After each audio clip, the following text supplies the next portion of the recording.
Se le escapó a una ministra belga, la encargada de manejar el presupuesto de la Unión Europea, de ese país, se le escapó un tuit mostrando cuánto va a pagar Europa por las vacunas que ya contrató, entre las cuales no está, por razones geopolíticas, la de Gamaleya.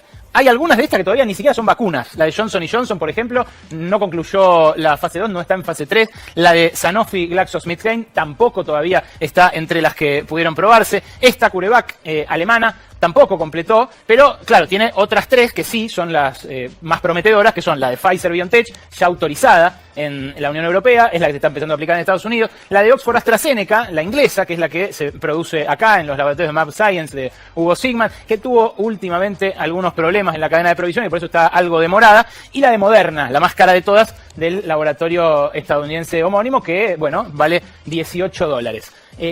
Fíjate la dispersión de precios que hay, ¿no? La de Oxford, claramente la más barata, pero todas las demás con valores muy diferentes. Y en esta guerra es que el gobierno chocó con Pfizer, con uno de estos laboratorios gigantescos. Ahora vas a ver la historia de Pfizer y la historia del lobby de las multinacionales farmacéuticas, que toca muy de cerca a la historia de este país porque es uno de los que tiene industria nacional de remedios también, como muy pocos, atención.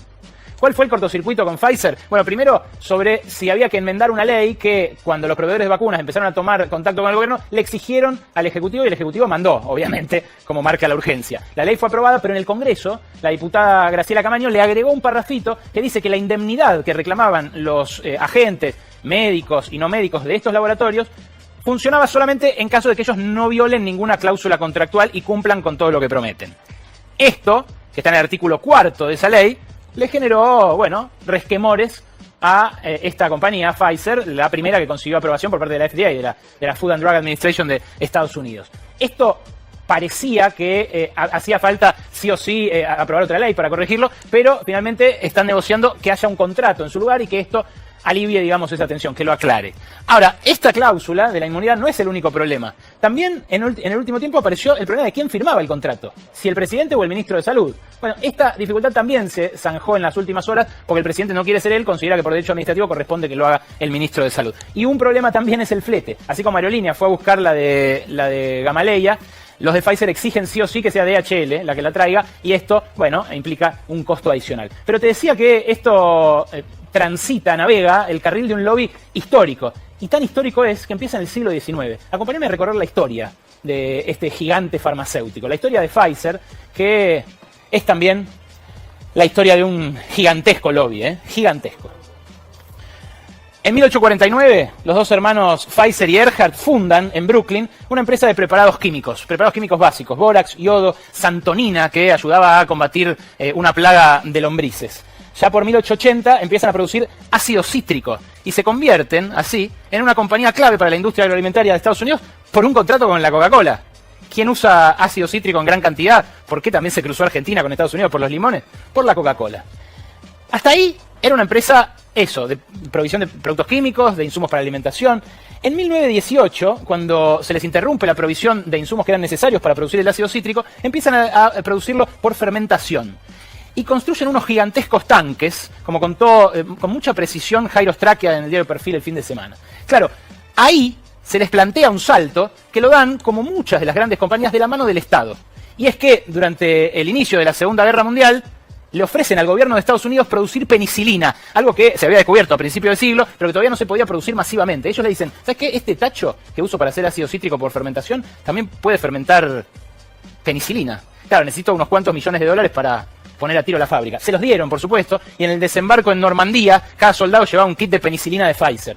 En el 50 pegan el primer salto grande, su primer hit, la terramicina. Se convierten definitivamente en una farmacéutica con este medicamento, otro antibiótico de amplio espectro que le permitió a Estados Unidos comercializarlo muy masivamente. Bueno, esto hasta ahí es la historia del progreso de una empresa, apalancado, claro, en el Estado, cuando les dije, se convirtieron en un engranaje del aparato militar industrial. En los 60 empiezan a expandirse por el mundo, a instalar filiales en distintos países, y empiezan a presionar por las primeras leyes de patentes, presionando muy, muy fuerte sobre gobiernos como el argentino de Arturo Illia.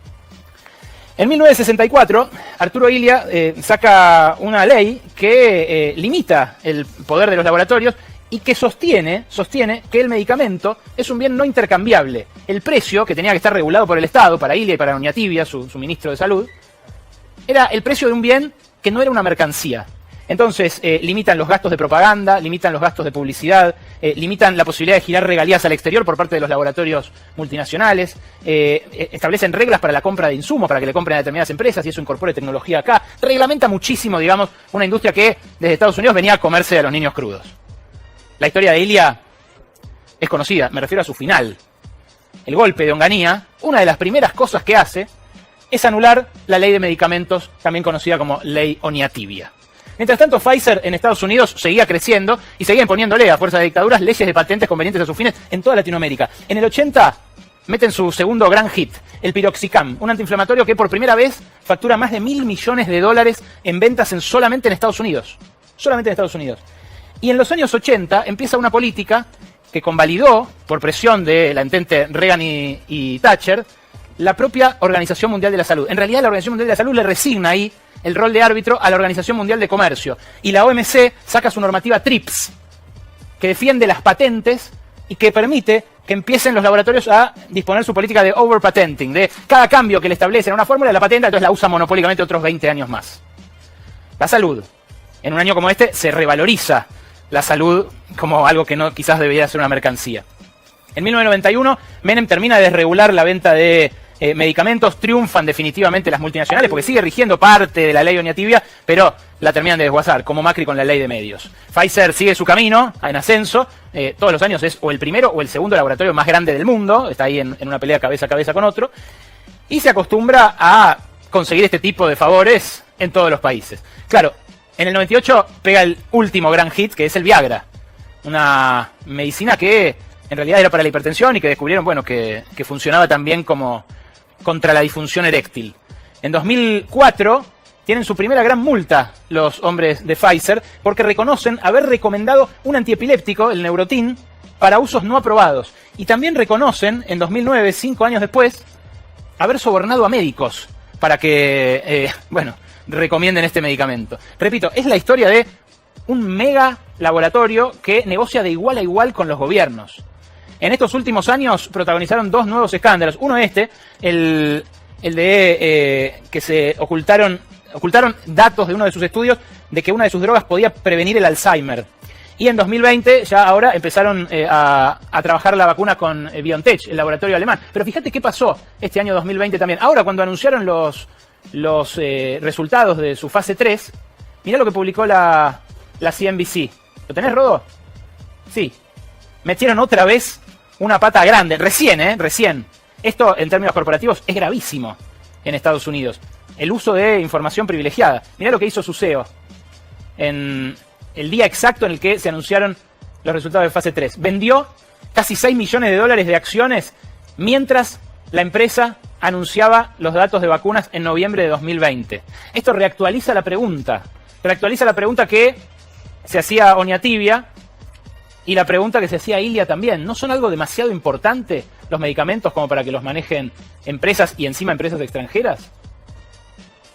El gran argumento que suele darse es que hace falta ese beneficio, esa ganancia del 60-80% que dicen que va a tener Pfizer de cada unidad de vacuna, porque con esas mega ganancias apalancan nuevos descubrimientos tecnológicos. Bueno, en este caso no fue así. En este caso las vacunas que llegaron a fase 3 son las que recibieron apoyo estatal. Claro, a cambio de las compras que hicieron que el 53% de las vacunas sean compradas por los países que solo tienen el 14% de la población mundial.